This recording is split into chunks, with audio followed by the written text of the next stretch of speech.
Prescription eyewear.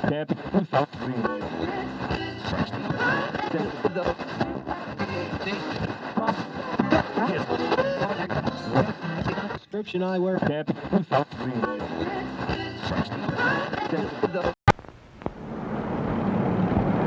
This is Beverly Hills.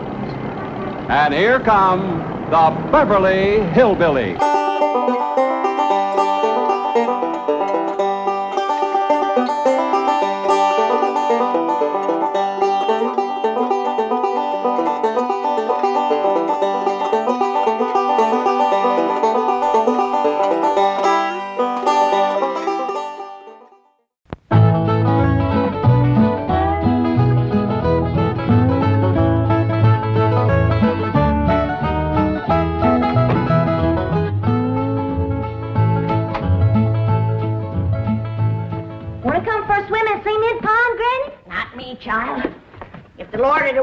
Swim around in water, he'd have given me fins. Yeah, you sure are gussed up. Where you going? I'm going shopping for our Thanksgiving victuals.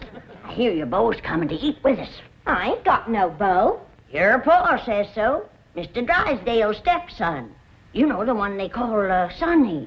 Shucks, I ain't never even seen him. The way your pa tells it, he's coming to court you and spark you. What does that mean? You don't know what courting and sparking is? No. No, I guess you wouldn't at that. Well, when I get back, you and me better have a little talk. Have you ever been courted and sparked, Granny? Honey? When I was a girl back in Tennessee, I set so many boys' hearts on fire that they took to calling that neck of the woods the Smoky Mountain. Well, see you later.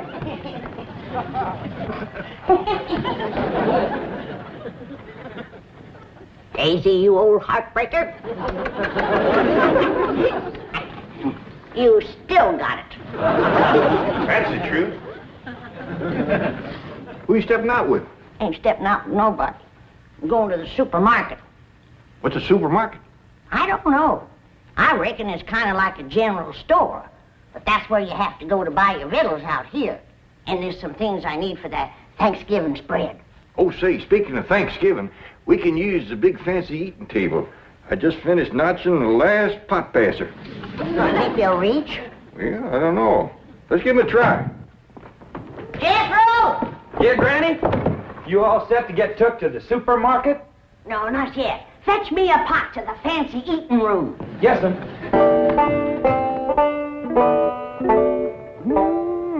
That sure is a mighty fine eating table.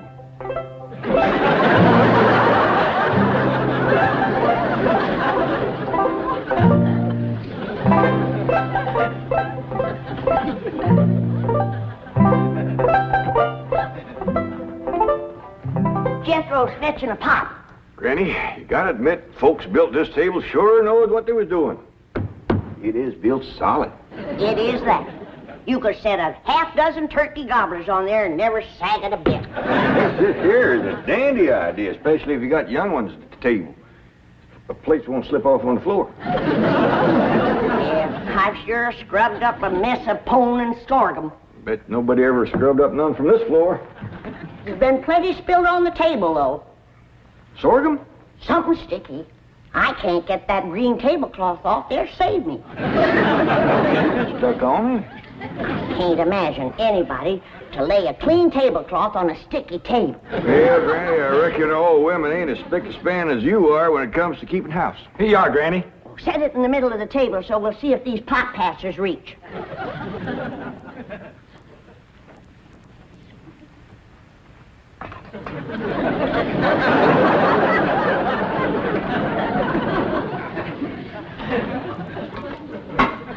Yeah, I reckon that'll do the trick, all right. Jed, maybe you better whittle some sharp points on a few of them, and we can spear the meat and pass it. Good idea, Granny. I'll do that. How do you reckon the folks that lived here before us passed things? Well, they probably had a big family and passed from hand to hand. That reminds me, we're having 5 for our Thanksgiving meal. Yeah, you already told me. Company coming? Extra special company. Ellys bowl. Has Elly got a beau? She sure has. Mr. Drysdale's stepboy, Sonny. Him and Elly ain't never seen each other yet. Sonny and his ma just come in from Boston. But Mr. Drysdale says his boy will be just happy to come a-courting Elly. I won't. I have never submitted to a blind date before, and I refuse to do it now. Sonny, dear, do it justice once for your daddy. He's not my daddy. He's your husband. All right, then. Do it for stepdaddy. It seems to mean a great deal to him. Mother, I'm the most popular man on the campuses of 3 universities. Vassar, Wellesley, and Smith. To those girls, I'm an idol, to be worshipped. I can't just date anyone. Sonny, dear, it might be fun to date someone new. Someone young and lovely and charming. For her, yes. But how do I know what she'll look like? No, I can't. It might cause too much of a trauma, Mama. But your stepdaddy says she's very attractive. And it seems that she's the daughter of his wealthiest depositor, whom he wishes very much to please. Mother, what kind of a man have you married? He's selling me for a rich man's gold. It's sordid! Oh, it is sordid! It is sordid! No, my precious baby. I know it was wrong of me to marry a common bank president, but I wanted you to have everything, and all I could give you was the heritage of a fine old family. But it takes money, too, darling. Money, I hate that word. Makes the rich the social equal of us. Oh, no, dear. It could never do that. I wish you'd read the thesis I wrote on economics last week. Money and why it is not important. You know, for a boy who's been going to college for 17 years, you haven't learned much. Milburn, you must not throw it up to Sonny that he keeps going to college. He's trying to find himself. Don't take my advice. Don't look. Come on, dear. Let Sonny get dressed for his date. I'll draw him a nice hot bath. Try not to drown. Daddy? Just a moment, Daddy. You called me Daddy. You've never done that before. Well, don't ever do it again. I refuse to date a strange girl just to benefit your economic situation. Well, I've got news for you, Sonny. My economic situation and your economic situation have a very definite relationship. Money doesn't interest me. Who steals my purse steals trash.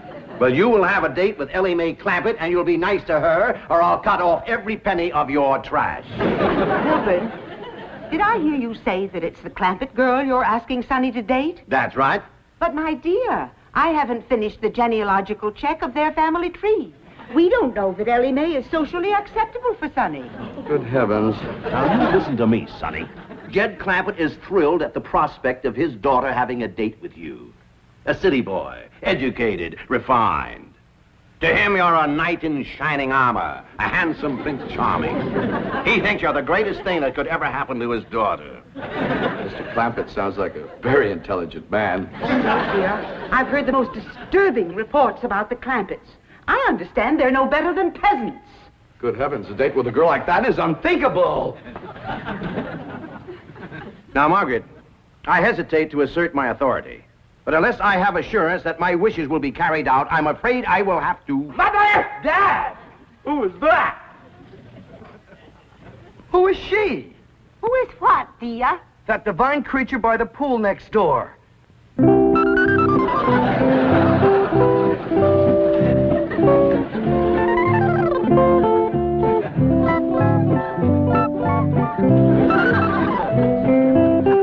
That's the Clampett girl, Elly May. Oh, Dad, you're sensational. Of course I'll date her. Good boy. But, Sonny, she's not a blue blood. The color may not be right, Mother, but I sure dig that crazy container. Oh! Wow!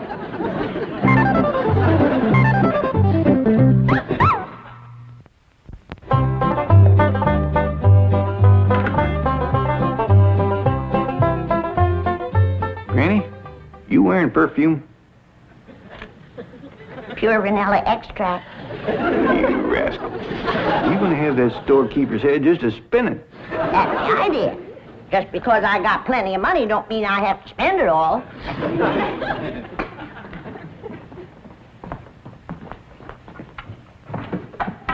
Howdy, Paul. What you doing? Oh, I'm fixing some turkey stickers for a company meal. Oh, say, Elly, Yeah, Paul. is there anything you don't know about the birds and the bees? No. How come you to ask? Well, I reckon these are what Sonny Drysdale's been studying at school. Either that or he's partial to them. How'd you know? Well, when I mentioned to Miss Hathaway that you was going to be keeping company with Sonny Drysdale, she says, Mr. Clampett, she says, you better have a talk with your daughter about the birds and the bees. Shucks, I know all about the little critter. Well, that's what I figured, you being raised in the woods and all. But I didn't let on to Miss Hathaway. I know she's just trying to be helpful. Granny says she's going to have a talk with me about courting and sparking. She is. Well, I'm glad of that, Elly. I was kind of wondering who was going to do that. Paul, why don't you tell me about courting and sparking? Well, Elly, that's something that a girl's ma usually tells her about. Well, I ain't got no ma, so why don't you tell me? Well, Granny will do it when she comes back. Well, what if she don't get back before Sonny Drysdale comes? Then I won't know how to court and spark him. Well, you ain't supposed to court and spark him. That's what a feller does to a girl. How? What does he do? Well, you get yourself all slicked up, shaves real close, shines his shoes, puts on a stiff collar and a clean shirt. And he goes to calling on the girl, toting a nice big store-bought box of candy. Hot diggity dog, I'm gonna like courting and sparking. It's only the courting part. I ain't got to the sparking yet. What's that like, Paul?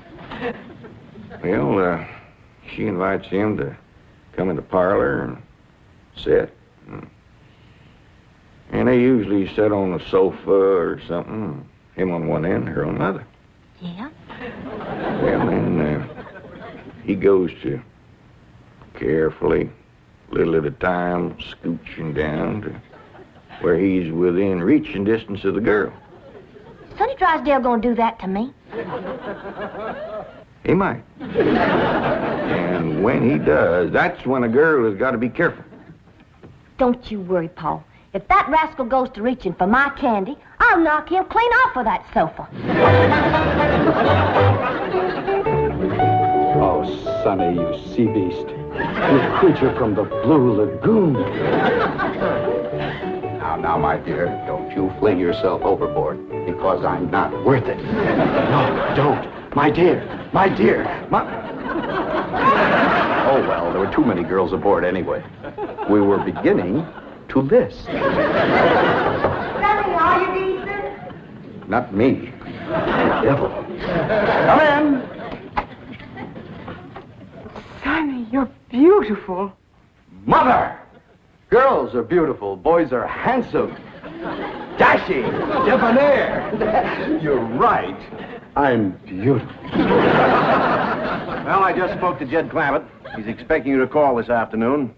Maybe take Elly May for a drive. And tomorrow, they're expecting you for Thanksgiving dinner. 2 days? Gee, stepdad, no girl has ever been exposed to me for 2 consecutive days. What? Well, it may be unleashing forces too powerful to control. What if the Clampett girl gets serious about Sonny? Well, we'll celebrate with the finest champagne money can buy. Oh, no, my baby's not ready for marriage. Margaret, he's 35 years old. I am not. I was a leap year baby. No, I don't know about this nonsense. Now, you climb into that expensive sports car I bought you and go calling on that girl, or so help me out. Children, please. Sonny has never been exposed to violence. Even when he was born, I gave the doctor strict orders that he was not to be spanked. But it's not too late to start. Now, are you going or aren't? I'm going. I am going. You want me to go along? No, Mother, dear.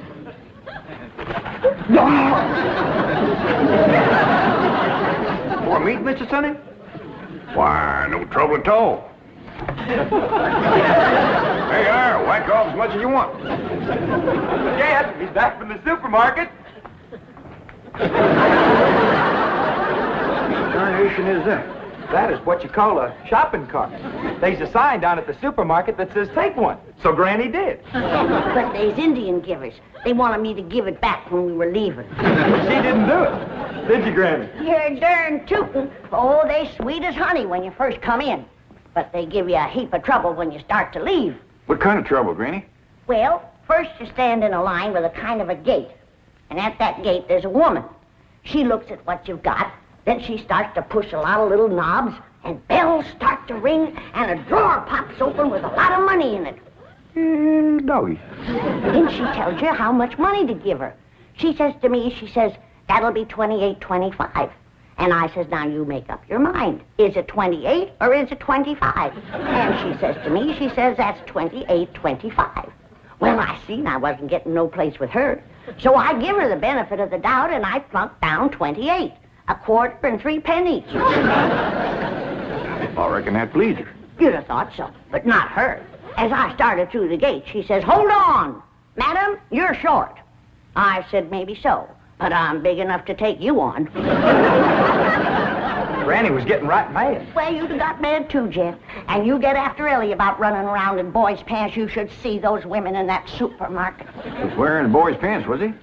Some of them were in their underpants.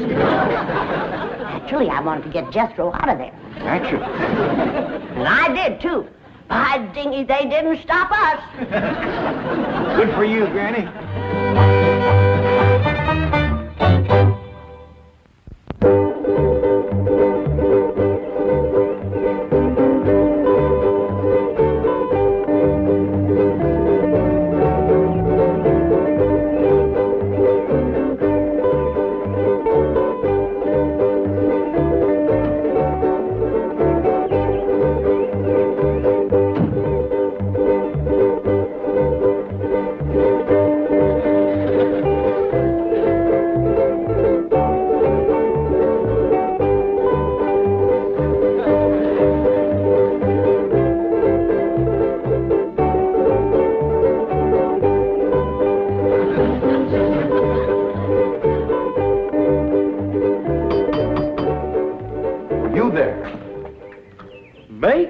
Yes, you. Does that weird-looking vehicle belong to you? No, sir.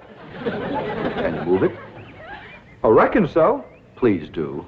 It completely spoils the effect of my imported 190. What should I do with it? Oh, I don't care. Just get it out of sight. Hide it somewhere. Yes, sir. Sonny Drysdale to see Miss Clampett. Oh, come in, come in.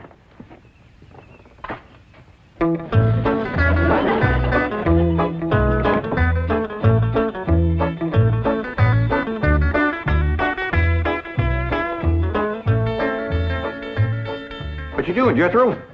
Trying to find out how to drive this thing. What for? Whose is it? Sonny Drysdale's. He asked me to get it out of sight for him. All right. Just trying to surprise Elly. Where do you say put it?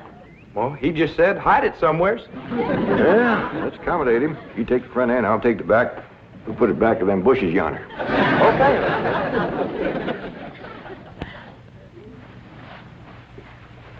Is he toting a box of candy, Granny? He sure is, honey. All tied up with ribbon. Oh, Elly. Child, you are just beautiful. Shall I sprinkle some vanilla extract on you? Becca? No, I better not.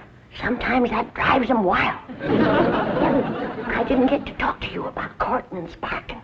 Oh, that's all right, Granny. Pa told me. Oh, all right, now you follow me. Don't be nervous.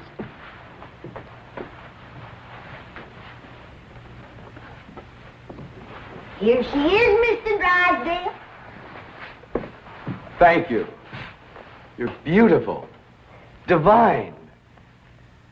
Never mind me. Say something nice to her. Hold it just a moment. What a vision you are. What a picture you make. From your golden hair down to your... It's that for me? Yes, it is. Bet y'all can guess what it is. Try. It's something sweet. Exquisitely sweet. Something yummy. The yummiest. Something all girls like. You guessed it, it's me. You can sleep with it under your pillow. You want to come into the parlor? What are we going to do in there? Talk about the birds and the bees. Well, Scooby Doo. You peasant girls don't beat around the bush. Miss Clampett, my lips long to taste your lovely hand.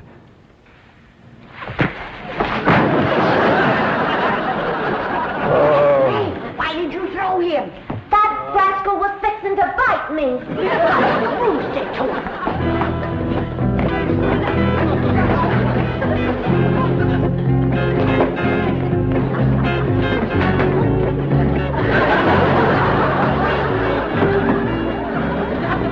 My car, where is it?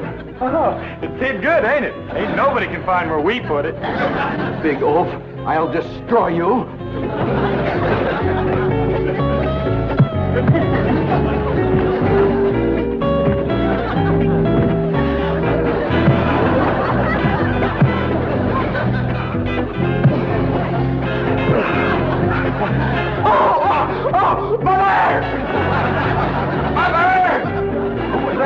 Sonny Drysdale.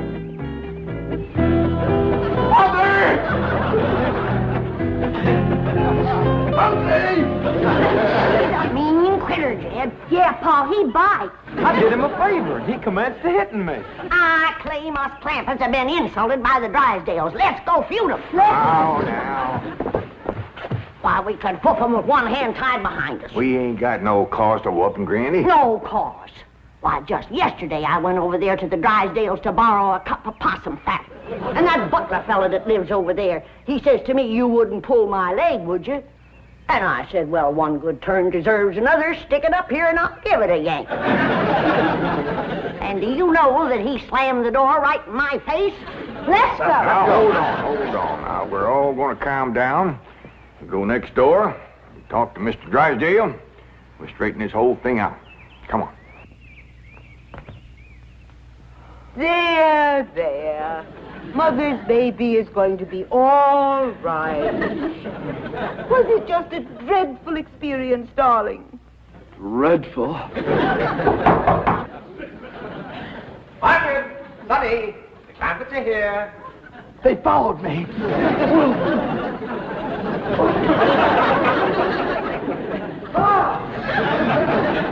Come in.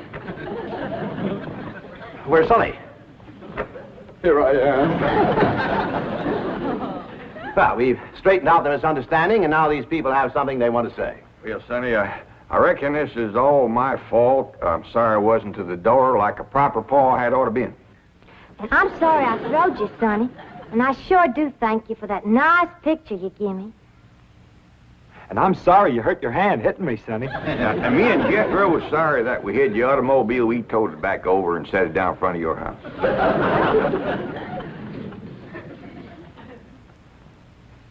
Well, I can't think of nothing I'm sorry for.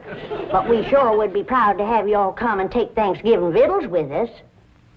Sonny and I wouldn't think. Of passing up an invitation like that. We'll be there. All of us. Let us say grace. We sure have got a lot to be thankful for, Lord. We got good health, and good neighbors, good food. Jethro's going to school. Elly's got a feller. I guess everything is just about fine. We sure do thank you. Amen. Amen. Amen. Well, Jethro, hand out the pot passers and the meat stabbers, and let's get at it.